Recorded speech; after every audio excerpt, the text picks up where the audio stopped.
Así que vamos, hermanos, directamente ya a la segunda parte del capítulo 3. Segunda parte del capítulo 3, hermanos, ¿ok? Bien, entonces, hermanos, aquí notamos y observamos ya en el capítulo del versículo 14 en adelante, ¿no? Versículo 14 en adelante dice: por esta causa doblo mis rodillas ante el Padre de nuestro Señor Jesucristo. Ya, obviamente, ayer vimos, ¿cierto?, que la iglesia es un misterio, ¿ya? Y el apóstol Pablo ha tratado este tema, y lo que en realidad constituye, ¿no es cierto?, un paréntesis en este capítulo, y este paréntesis que mencionamos está entre el versículo 1 y el versículo 14, ¿ya? Así que aquí ya nos encontramos al final de este paréntesis, es donde nos encontramos en lo que vamos a ver hoy día. Por esta causa doblo mis rodillas ante el Padre de nuestro Señor Jesucristo. ¿Cuál, hermanos, ahí observamos ahí cuál era esa causa? Bueno, por el profundo interés, hermanos, que él tenía por los efesios. Él quería que ellos entraran, hermanos, en esa gran verdad, ¿cierto?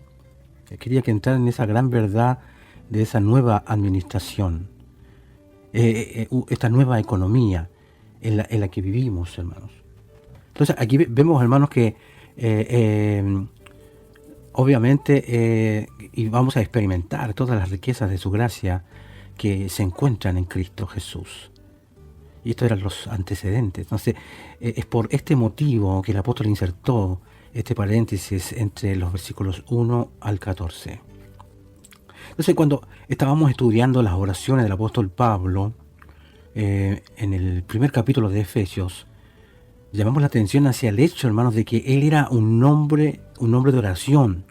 Y también dijimos, hermanos, que le hemos conocido como un apóstol, como un predicador, como un maestro, pero no tanto como un hombre de oración.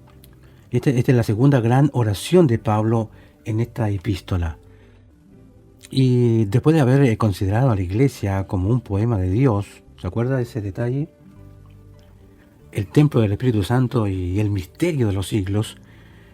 También vimos eso, y él se dirigió a Dios en oración, ¿cierto?, para que estas grandes verdades se convirtieran en realidades en las vidas de aquellos cristianos. Entonces vemos aquí que en este versículo tenemos otra característica de las oraciones de Pablo. Aquí revela su actitud ante la oración, hermanos. La verdad es que no vamos a profundizar tanto ni ser meticulosos en este asunto, pero aquí está el detalle. Dice: por esta causa doblo mis rodillas ante el Padre de nuestro Señor Jesucristo. O sea, no insistimos, ¿cierto?, en que todos nos arrodillemos en nuestras reuniones públicas de oración. Sin embargo, es una linda actitud, es una muy buena actitud y es deseable. Entonces vemos, hermanos, que podemos notar, hermanos, que como criaturas suyas que somos, debemos ocupar el lugar que nos corresponde. Así que usted sabe que la oración, la postura en realidad no es la que importa, lo que importa es el corazón, pero sin embargo nuestra posición delante de nuestro Creador y arrodillarnos ante Él es como una especie de reconocimiento, ¿no? Pablo oró de esa manera y siempre hemos creído que esa es una forma bastante interesante, apropiada. Y es sorprendente, hermano, notar cuánto ayuda esta postura para orar. Yo creo que todos nosotros lo hemos hecho en más de alguna ocasión, lo hemos hecho de pie, lo hemos hecho acostaditos, etc. Como dijo, no insistimos en ello. Simplemente llamamos la atención hacia esa actitud que Pablo tenía, ¿no?, o en este caso que Pablo practicó, porque creemos que es un buen ejemplo para nuestra actualidad. Recuerda, hermano, cuando Jesús entró al jardín de Getsemaní y él cae en tierra sobre su rostro. Así que ahora hay otro punto más en este versículo que deseamos destacar. Pablo oró a Dios, el Padre, en el nombre del Señor Jesucristo. ¿Ya? Y también lo observamos ahí en el capítulo 1, verso 17. Dice que él oró al Dios de nuestro Señor Jesucristo. Así que podemos darnos cuenta que esta era su fórmula, ¿no? Y creemos que era una fórmula más bien limitada, ¿no es cierto? La de dirigir todas las oraciones a Dios, el Padre, en el nombre de nuestro Señor Jesucristo. Alguien podría preguntarse si esto no implicaría ser demasiado meticuloso, pero escuchemos ahí, ¿cierto?, la palabra del Señor Jesús en Juan 16:23. Y en aquel día no me preguntaréis nada. De cierto os digo que todo cuanto pidáis al Padre en mi nombre os lo dará. Entonces, los discípulos del Señor Jesucristo, que habían pasado 3 años con Él, se habían convertido en un grupo de niños en muchas maneras, ¿no? Creemos que a ellos les gustaba pedir y pedir mucho todo el tiempo. Entonces Él les dijo que les dejaría, y después de su partida ya no le pedirían a Él cualquier cosa. Tendrían que dirigir sus pedidos al Padre en el nombre de Jesús. Entonces, ¿qué quiso decir Jesús con ello? Simplemente que si usted y yo tuviéramos que orar a Jesús directamente, no nos privaríamos de tener un intercesor. Jesucristo es nuestro gran intercesor. Así que orar en el nombre de Jesús significa que nos dirigimos a Dios, ¿cierto? El Padre, con una oración que el Señor Jesucristo mismo puede elevar al Padre por usted y por mí. Él es nuestro gran intercesor. Entonces creemos que deberíamos ser muy cuidadosos en nuestra vida de oración. Y fíjate, hermano, que no sé si usted ha observado que las oraciones de Pablo eran breves. De hecho, las 2 oraciones de esta carta a los Efesios y su oración en la carta a los Filipenses son bastante breves. Y en realidad todas las oraciones que encontramos en la Biblia son muy breves. De hecho, el Señor Jesús dijo que no teníamos que usar repeticiones vanas, ¿cierto? Como hacen los paganos, porque ellos piensan que cuanto más hablan, más serán oídos. Entonces, la gran oración de Moisés a favor de Israel fue registrada solo en 3 versículos. Elías, en pie en la cumbre del Monte Carmelo, hermanos, cuando se enfrentó solo de parte de Dios a la profeta del Dios falso, Baal, ¿te acuerdas? Expresó una gran oración que ocupó la extensión de un solo versículo. La gran oración de Nehemías también fue registrada en solo 7 versículos. O la oración del Señor en Juan 17. Se puede leer en 3 minutos. Entonces, si usted ha leído la Escritura y no es cierto, puede recordar que todo esto ha sido así. Entonces, de hecho, recordamos este momento, cuál fue la oración más breve de toda la Biblia, ¿cierto? Expresada por un ser humano. Fíjate, hermano, que la más breve de las oraciones fue la de Simón Pedro, en este caso, ¿cierto? Que está registrada en Mateo 14:30, cuando dijo, Señor, sálvame. Y le expresó esta oración porque estaba comenzando a hundirse entre las olas del mar. Entonces, algunos creen que aquella no fue una oración. Su mano lo sostuvo a Pedro. Su mano lo sostuvo. Ahora, si Simón Pedro hubiera orado como algunos de nosotros oramos en una reunión de oración, habría estado sumergido varios metros, ¿ya? De profundidad antes de recibir lo que había pedido. Pedro fue al grano, ¿no? Pedro fue al grano, hermanos. Y la oración debería ser concreta, ¿ya? Entonces, aquí dice, por esta causa doblo mis rodillas ante el Padre de nuestro Señor Jesucristo, de quien toma nombre toda familia en los cielos y en la tierra. Vemos, hermanos, que Dios tiene una familia maravillosa. Hay muchas personas que piensan que los únicos importantes son los miembros de su propia familia, pero el círculo es un poco más amplio que este. Y también existen aquellos que piensan que su pequeño grupo de amigos en la iglesia es el único a quien el Señor escucha. Y otros consideran que su iglesia local es la que realmente constituye el grupo de los redimidos. ¿Te fijas? Entonces, hermanos,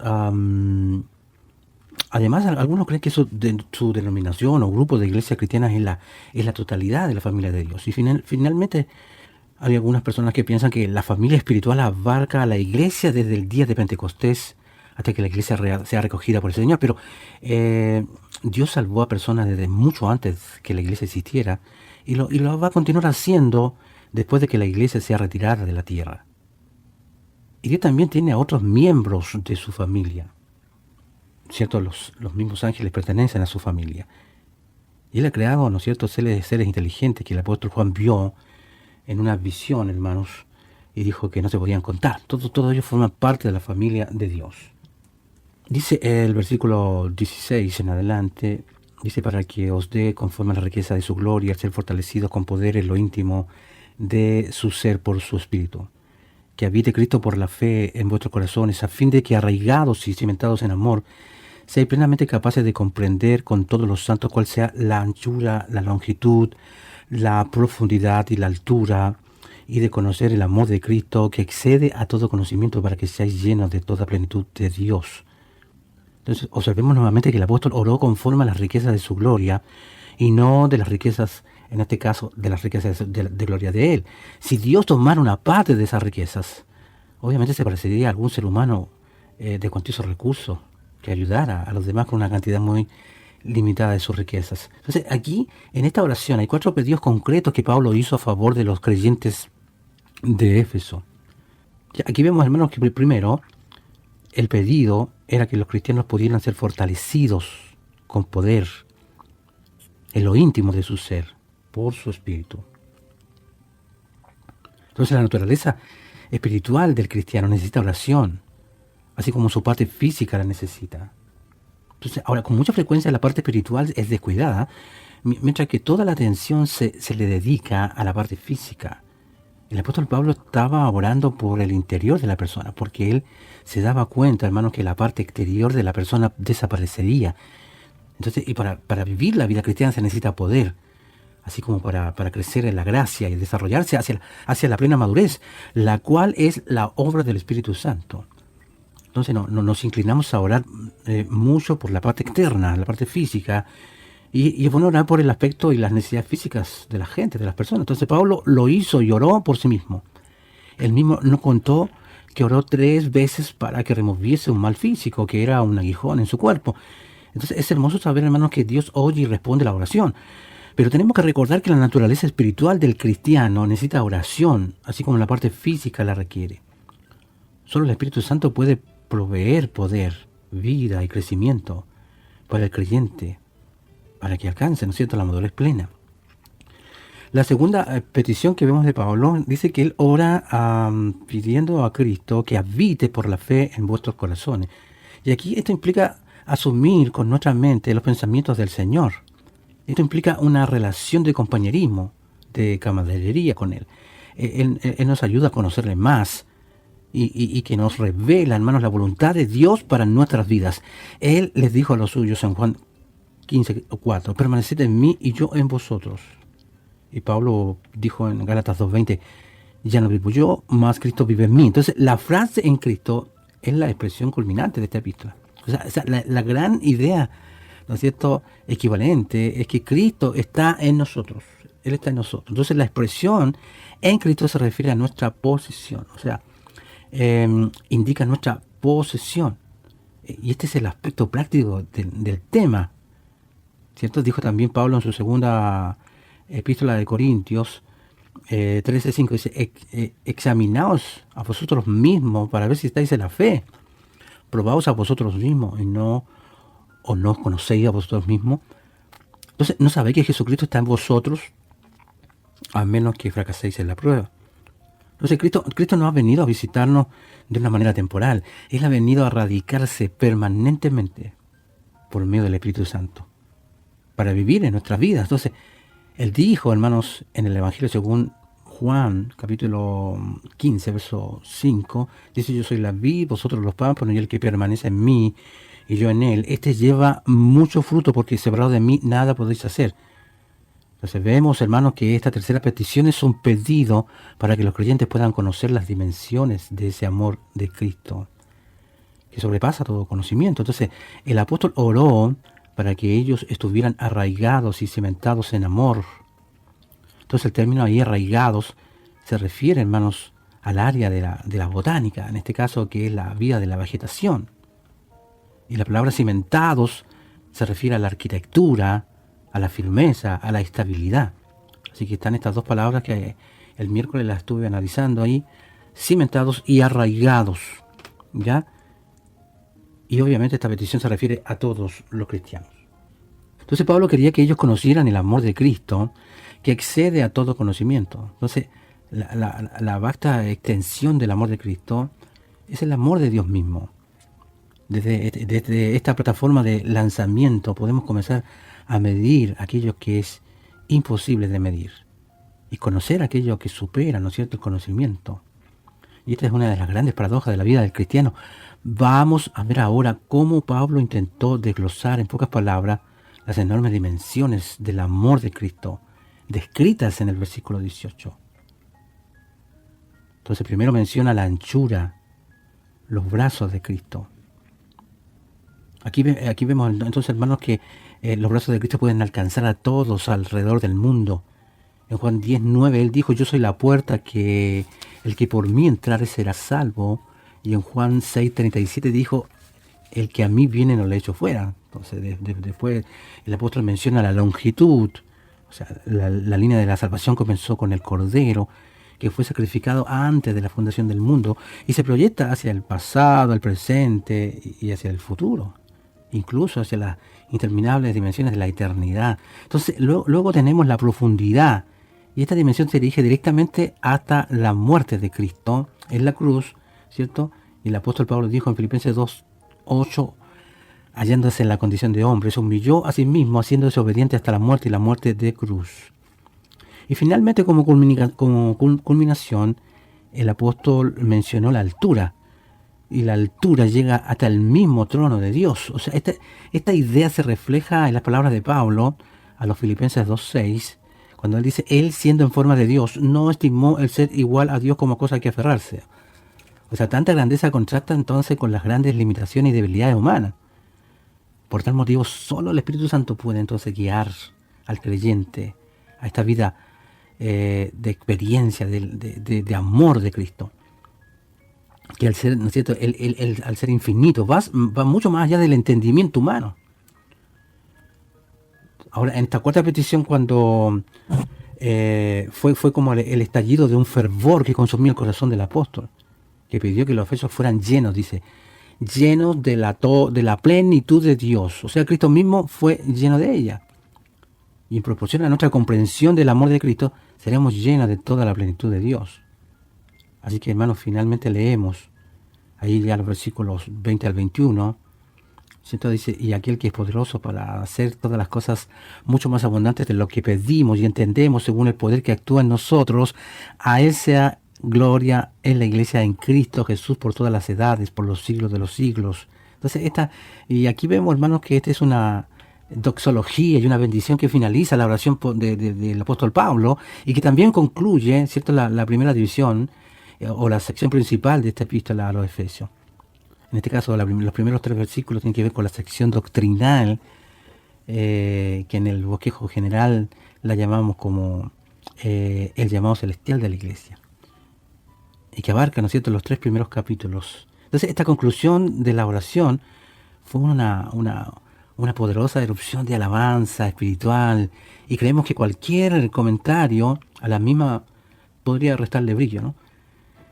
Ahora, ni siquiera somos capaces de tocar el borde de los vestidos de los dones espirituales de Dios, porque Él está dispuesto a dar a aquellos que le pertenecen. Entonces, Él quiere proveernos de sus riquezas con una abundancia enorme, hermanos. Dios es muy, muy bueno, y nosotros demasiado pequeños como para poder contener todas sus bendiciones. Y aquí vamos a detenernos, ¿no es cierto?, en esto, ¿no? Hay tanto que Dios puede darnos, tanto, hermanos, que nosotros yo creo que recibimos solo un poquito nada más. Ahora quiero retroceder un poquito cuando hablamos de que si Pablo, hermanos, no hubiera predicado el Evangelio, no estaría en la cárcel. Por lo tanto, los efesios no habrían oído las buenas nuevas, ni tampoco se hubieran convertido, ¿cierto?, como una madre que sufre los dolores de parto, a fin de traer una nueva vida al mundo. Entonces Pablo soportó la persecución a fin de traer nuevos creyentes a Cristo. Entonces, obedecer a Cristo no siempre es fácil. Él los llama a tomar su cruz y seguirle. O sea, estar dispuesto a tolerar el dolor, el grado que el mensaje de Dios de salvación llegue a todo el mundo. Entonces debemos sentirnos honrados de que otros sufrieran y se sacrificaran por nosotros para que recibiéramos bendición. Entonces la gran familia de Dios incluye a todos los que han creído en Él, en el pasado, los que han hecho en el presente o en el futuro. Todos somos una familia porque tenemos un mismo Padre.